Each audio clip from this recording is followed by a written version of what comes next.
खुदावंद यीशु मसीह के बाबरकत जलाली अल करीम अल रहीम और अल कद्दूस नाम में आप सबको मेरा सलाम। खुदावंद आप सबको बड़ी बरकत दे। जितने भी लोग आइडिया होप टीवी देख रहे हैं, खुदावंद आपको बरकत दे, आपके घरानों को बरकत दे। आज हम कलाम मुक़द्दस में से सीखेंगे। हमारा टॉपिक होगा हेरोदीस बादशाह। हेरोदीस बादशाह जिसके दौरे हुकूमत में यीशु मसीह दुनिया में तशरीफ़ लाए, पैदा हुए, तजस्सम हुए, मुजस्सम हुए, और जिसने हेरोदीस बादशाह ने हैकल मुक़द्दस को दोबारा तामीर किया, एक शाहकार बना के दुनिया के सामने लेके आया। तो आप मेरे साथ कलाम मुक़द्दस को खोलिएगा और हम तिलावत करेंगे। कलाम मुक़द्दस को खोलिए मेरे साथ। मत्ती रसूल की मार्फत लिखी गई अंजील, उसका दूसरा बाब और उसकी पहली 2 आयात की हम तिलावत करेंगे। मत्ती रसूल की मार्फत लिखी गई अंजील, उसका दूसरा बाब और उसकी पहली 2 आयात की हम तिलावत करेंगे। कलाम मुक़द्दस में यूँ लिखा है, जब यीशु मसीह हेरोदीस बादशाह के ज़माना में यहूदिया के बैतलहम में पैदा हुए, तो देखो कई मजूसी पूरब से यरूशलेम में ये कहते हुए आए कि यहूदियों का बादशाह जो पैदा हुआ है वो कहाँ है, क्योंकि पूरब में उसका सितारा देखकर हम उसे सजदा करने आए हैं। पाक कलाम के पढ़े, सुने, समझे, सीखे और कबूल किए जाने पर खुदावंद की बरकत हो। आज हम सीखेंगे हेरोदीस बादशाह के बारे में कि हेरोदीस बादशाह कौन था। तो जब रोम की हुकूमत नुक्ता अरूज पर थी, तो ऐसा हुआ कि पार्थियों ने यरूशलेम पर कब्ज़ा कर लिया। और ये कैसी अजीब बात है कि नुक्ता अरूज पर रोम की हुकूमत है, लेकिन फिर भी पार्थियों ने हिम्मत करके और यरूशलेम पर कब्ज़ा कर लिया। ये तारीख़ का जो मुताला करते हैं, जो तारीख़ पढ़ते हैं, उनको ये मालूम है कि पार्थियों ने यरूशलेम पर कब्ज़ा कर लिया जब यरूशलेम पर, और जब रोम की हुकूमत नुक्ता अरूज पर थी।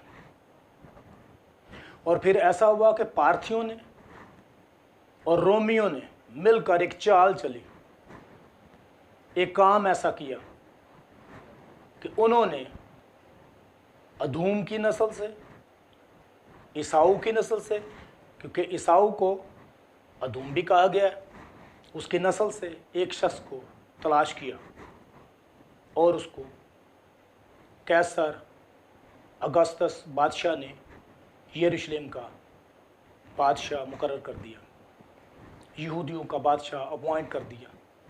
वो यहूदियों का बादशाह बन गया क्योंकि ये अदूम की नस्ल से था, ईसाऊ की नस्ल से था, और ये यरूशलेम का बादशाह बन गया। और इसका नाम हेरोदीस बादशाह था।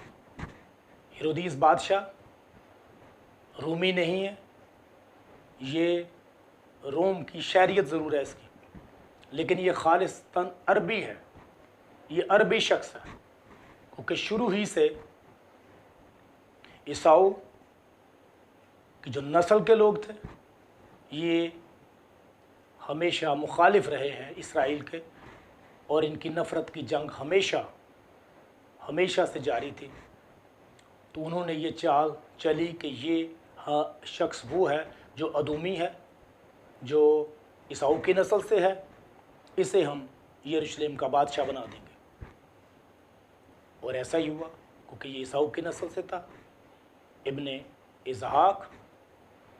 और फिर आगे जब हम देखते हैं कि इसहाक के वालिद का नाम मुक़द्दस इब्राहिम, यानी कि ये मुक़द्दस इब्राहिम से मुक़द्दस इसहाक पैदा हुए, और मुक़द्दस इसहाक से मुक़द्दस याकूब और ईसाऊ पैदा हुए, और ये ईसाऊ की नस्ल से था, और इसको बादशाह बना दिया गया।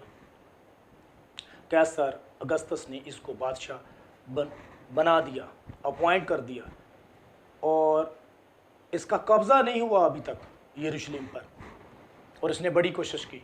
आखिरकार 3 साल के बाद ये हेरोदेस बादशाह कामयाब हो गया यरूशलेम पर कब्ज़ा करने पर यह यहूदियों का बादशाह बन गया, पहला बादशाह बन गया यरूशलेम का, यहूदियों का। और फिर इसने पहला काम ये किया कि हैकल मुक़द्दस जो बर्बाद हो गई थी, इससे पहले की हुकूमतों ने इसको बर्बाद कर दिया था, उसने हैकल मुक़द्दस को तामीर किया, बुलंद बुलंद इमारतें बनाई, खूबसूरत इमारतें बनाई, एक बहुत खूबसूरत शाहकार बना दिया हैकल मुक़द्दस को।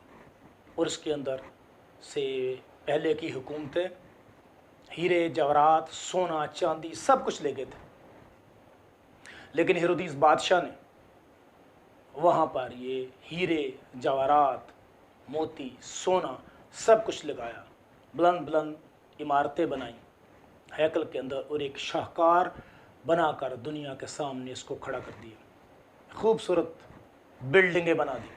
बल्कि यरूशलेम के अंदर इसने बहुत बड़ी बड़ी बिल्डिंगें और इमारत बना दी। और अभी तक यीशु मसीह पैदा नहीं हुए जब इसने हैकल मुक़द्दस को बनाना शुरू किया, क्योंकि हैकल मुक़द्दस 46 साल में मुकम्मल हुई, 46 ईयर इसको लग गए। और जब हम ये देखते हैं कि यीशु मसीह ने यहाँ पर खड़े होकर कहा था हैकल मुक़द्दस के अंदर कि यहाँ पर पत्थर बाकी ना रहेगा, और फिर ये कहा था यहूदियों को कि अगर तुम इस मक़दस को ढा दोगे तो मैं इसे 3 दिन में खड़ा कर दूंगा। कहा तो खुदा यीशु मसीह ने अपने जिस्म अपनी बॉडी के बारे में था, लेकिन वो समझते कि हैकल मुक़द्दस को ये अगर ढा दिया जाए तो 3 दिन में इसको यीशु मसीह खड़ा कर देंगे। हालांकि ये तो 46 साल में बनी है, 46 ईयर्स में बनी है, ये कैसे मुमकिन होगा। लेकिन यीशु ने तो अपनी बॉडी के बारे में कहा था। लेकिन हमें मालूम होता है कि 46 साल के अंदर हैकल मुक़द्दस तामीर हुई, मुकम्मल हुई, स्टेप्स के अंदर इसका काम जारी रहा। और यीशु मसीह की पैदाइश से 20 साल पहले कबल अज़ मसीह, 20 साल कबल अज़ मसीह हेरोदीस बादशाह ने हैकल को बनवाना शुरू कर दिया, और ये 46 साल में कंप्लीट हुई। जब यीशु मसीह दुनिया में आए, तजस्सम हुए, मुजस्सम हुए, पैदा हुए, उस वक़्त हैकल मुक़द्दस बन रही थी। और यही उस वक़्त बादशाह था, हेरोदीस बादशाह, क्योंकि जब यीशु मसीह पैदा हुए, तजस्सम हुए, मुजस्सम हुए, तो पूरब से जो मजूसी आए थे उन्होंने आकर यही कहा था कि यहूदियों का बादशाह जो पैदा हुआ है वो कहाँ है, क्योंकि हम उसको सजदा करने आए हैं, हम उसका सितारा देखकर उसको सजदा करने आए हैं। तो हेरोदीस बादशाह घबरा गया था कि यहूदियों का बादशाह तो मैं हूँ, ये किस बादशाह की बात कर रहे हैं। वो यीशु मसीह की बात कर रहे थे, लेकिन ये हेरोदीस बादशाह यहूदियों का बादशाह बना हुआ था, इसको बनाया गया था रोम की हुकूमत ने पार्थियों के साथ मिलकर। कैसर ऑगस्टस ने इसको बादशाह बनाया था। ये अरबी था, नेशनलिटी इसकी रोम की थी, लेकिन ये खालिस अरबी था, ईसाऊ की नस्ल से था, मुक़द्दस इब्राहिम की नस्ल से था, मुक़द्दस इसहाक की नस्ल से था। तो ये था हेरोदीस बादशाह का तारुफ। खुदावंद इस कलाम के वसीला से आपको, मुझे, हम सब को बड़ी बरकत दे। God bless you.